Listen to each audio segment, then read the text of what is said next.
Hello, I'm Dr. Gloria Horsley. And I'm her daughter, Dr. Heidi Horsley. Heidi and I want to welcome you to Open to Hope Conversations, the podcast. We believe that the greatest gift you can give yourself after a loss is hope, using this moment to connect with others who have not only survived but thrived. So let's get started.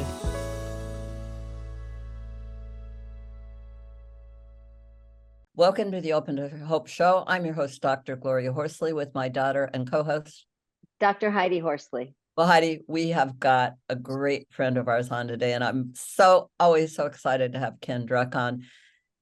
He's just the man. What can I say? Anyway, introduce him so we can get into the show, because we're going to be talking about what now after you've had a loss.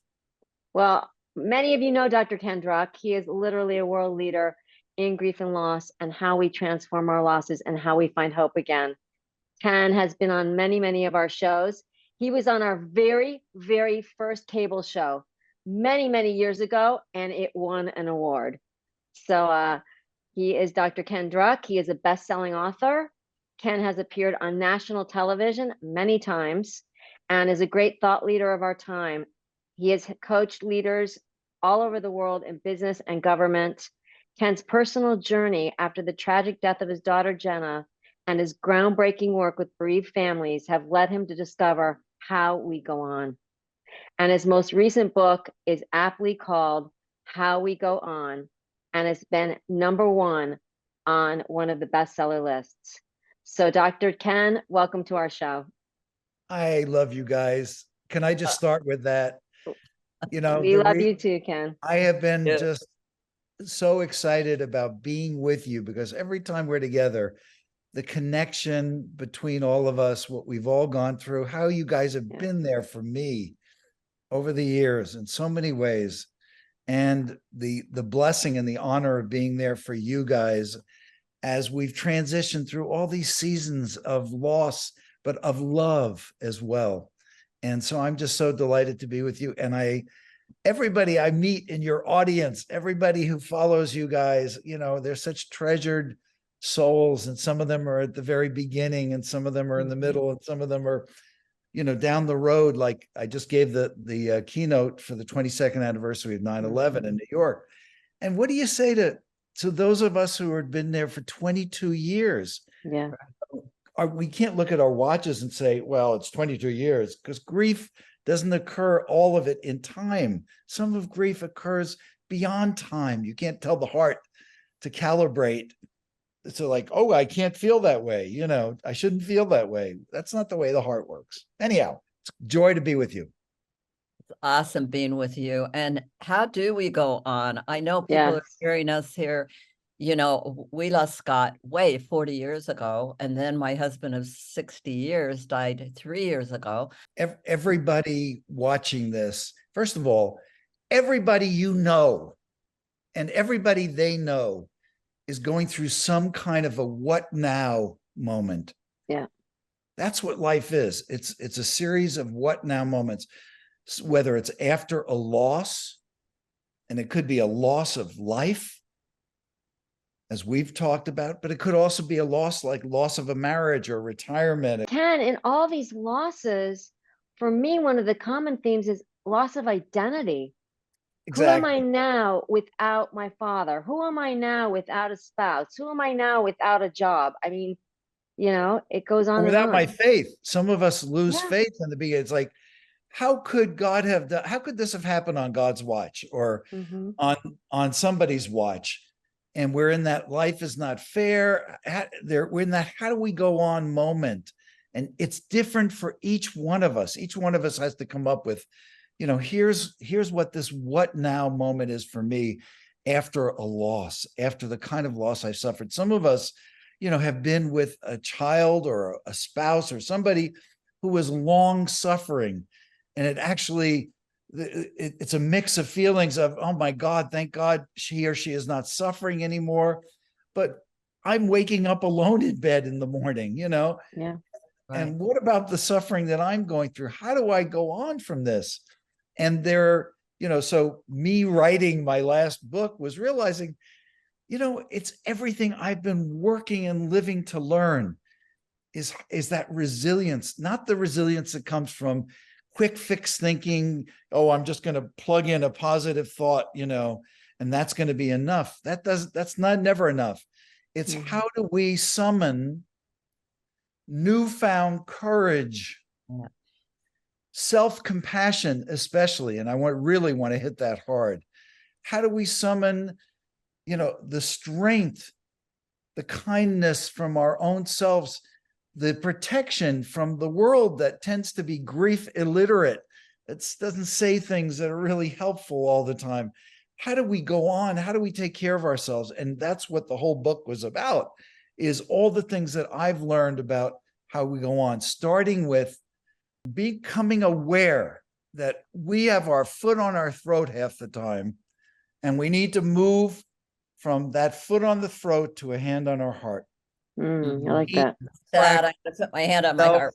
Compassion, kindness. We need to speak to ourselves and treat ourselves not with judgment, impatience, blame, condemnation, that we're not grieving fast enough, or we're grieving too fast, or we're not doing this right. We're not, with impatience, like, come on, get over it. Think about all the things we sometimes say to some of them we're not even aware we talk to ourselves. Did I really say that to myself? Did I really tell myself that I'm weak, or that something's wrong with me because I'm grieving? When what I need to do is move my foot from my throat, bring my hand down on my heart and say, how could I not be feeling the things that I'm feeling? How could I know exactly what I should be doing? Sometimes when we're grieving, I can be grieving too fast, and then all of a sudden thinking I'm too fast, and then all of a sudden I can be grieving too slow the next day. And then the too fast, because sometimes grief feels like I'm all over the place. So the hand of kindness says, today is new. I do something interesting. I walk every morning, because for me too, my strength and survival is to get out and to start moving my body in the morning. So I have a little trail. I take the dog and I walk, but I do my 3 meditations. And I ask myself, take a deep breath. Everything good starts with a deep breath. I ask myself, what woundedness or pain or heaviness am I carrying today? Because today's a new day, as you said, Heidi. Every day is different. What about today? What is there a heaviness that I'm carrying? And the second question is, what promise could I make to myself today? What promise do I need to make to myself today? And the third question has to do with gratitude. What gratitude would I hold today, even in the middle of the heaviness, in the middle of my loss? What am I grateful for? And it could be something as small as, oh, I got a call this morning from Gloria, and asking me how I was doing after my surgery, or Heidi dropped me an email. It could be something simple and beautiful and elegant, or it could be something extraordinary, like, oh my God, I'm so grateful for my grandchildren.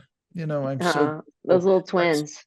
I'm so grateful for Open to Hope, because you guys are here. You've been here for so long with such dedication and devotion to creating conversations, to convening conversations about loss, so that we become that more literate, that we are able to summon that newfound strength and courage and humility and faith and whatever else it is that we need to go on. Well, I want to ask you about your latest, since you brought up your surgery. How did you go on? The greatest gift was realizing that I was gifted with 21 years with one of the most extraordinary and beautiful people walking the planet. And that I had Jenna in my life for 21 years in that way. And I wear my Hineni necklace, which is "Here I Am" in Hebrew. And "Here I Am" is the paradox that we all go through, because on one hand, I held my daughter's body when she was returned from India, where she died while studying abroad. And I held her, and I knew that she was no longer an occupant of that body. I knew that she had passed. She was gone. Paradoxically, my daughter's gone, and she's right here. She has never left my side. There is a love that never dies. I invite everybody to think about it. The Yeah. love that never dies, that's cultivated. It's what we signed up for. We said, hey, if I get a tidal wave or a tsunami of grief rolling through because I was triggered at any time, in any way, for the next 100 years, it's the price I pay for keeping my love alive. This part of my Brilliant. heart is real estate that's non-negotiable. It's where I hold my love for my daughter, for my brother, for my husband, for my son. You know, it's where we hold our love, the love that never dies. So Yeah. for me, it's the greatest gift was her life, but it's also everything I have learned, the opportunity to honor Jenna. I call them the 8 honorings, and I talk about them. That's been my template for how do we honor them? We survive, number one. We survive their death, as unspeakably painful and excruciating, as bottomless as the sorrow is at times. I will survive. I'm figuring out how to fight my way back into life and to survive. That's the first way we honor them, is to survive their death. That's what I learned from my experience with Scott, is that I would survive. I would, not only could I, but I would live through it. And the second was that I would be happy again. There you go. That's beautiful. And we survived. That doesn't mean, you know, you guys ask me, Ken, how you doing? And, and often you've heard me answer, I walk with a limp in my heart. Mhm.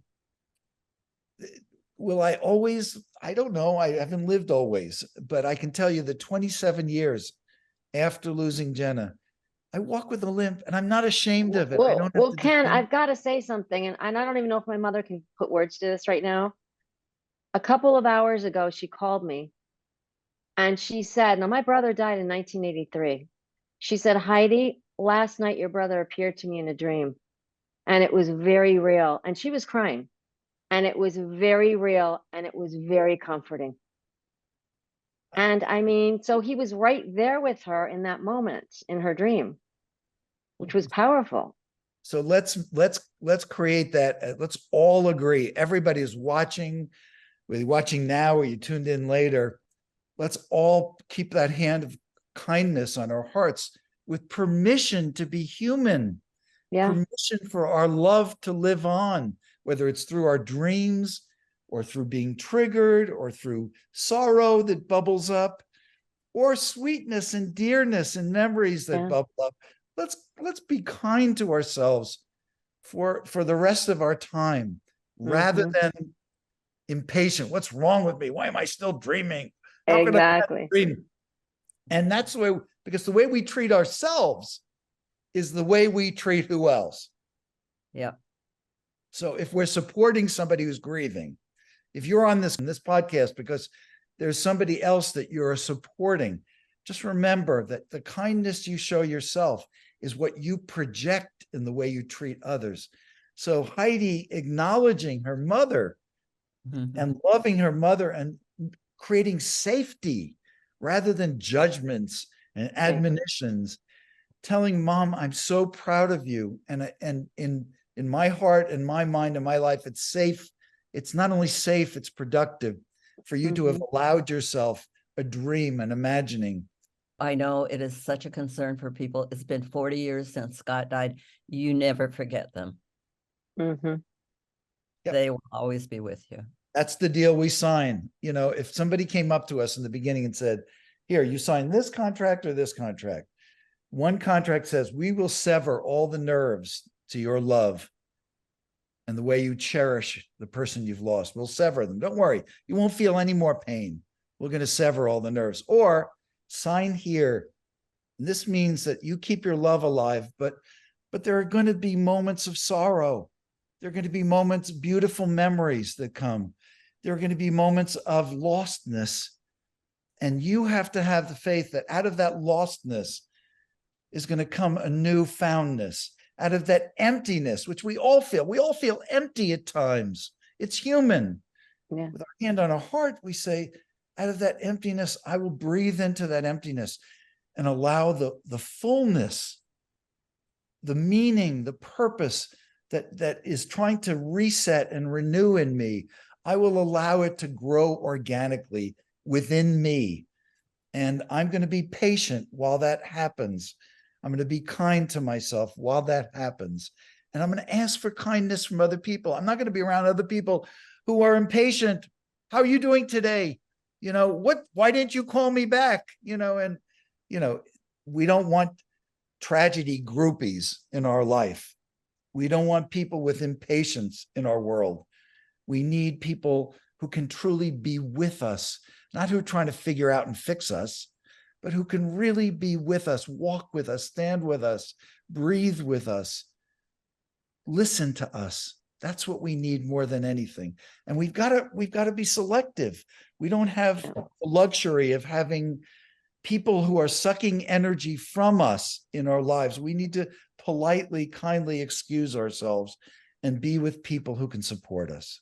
I love that, Ken, and you have been so supportive and wonderful to the whole bereavement world. Tell people how to get your book and where to find you. And I know you've got lots of stuff on the internet. Well, I'm going to give this to here. If I could squeeze it through. This is my new baby. I love it, Ken. Self-compassion, courage, and gratitude on the path forward. And they can go to howwegoon.com. www.howwegoon.com, and you can buy it in a bookstore. You can buy the audio book. You can buy the ebook. You can buy the hardcover. And by the way, you guys love my dog. Guess pictured. Jack's picture. Beautiful. I love it. All right. Well, thank you so much for being on the show, Ken. You're always fabulous. We love you so much. I love you guys dearly. And I thank everybody for their support. I can feel you guys present. And I hope in some small way or big way, we've touched your heart. And thank you for inviting me into this beautiful living room, Heidi and Gloria and Heather and now Rebecca, Paige, and the whole family that gives this gifts to all of us. Thank you. Ken, thank you so much for being a lifeline for so many out there who are not sure how they are going to go on. But eventually they will, because they are holding on to you and what you have done with your life. So thank you. And I know Jenna is your North Star and your guiding light. Thank you. Thank you. Love to you guys. Love to you. And thanks everybody for joining us on the show today. And Heidi, I always want to remind you that if you've lost hope, please lean on ours until you find your own, and God bless. I'm Dr. Heidi Horsley. You have been listening to Open to Hope, the podcast. You can follow Open to Hope on Facebook, Instagram, and Twitter. To learn more, visit us at opentohope.com and go to Apple Podcasts to subscribe. I'm Dr. Gloria Horsley. Join us again next week for another Open to Hope conversation, where we invite you to lean on our hope until you find your own.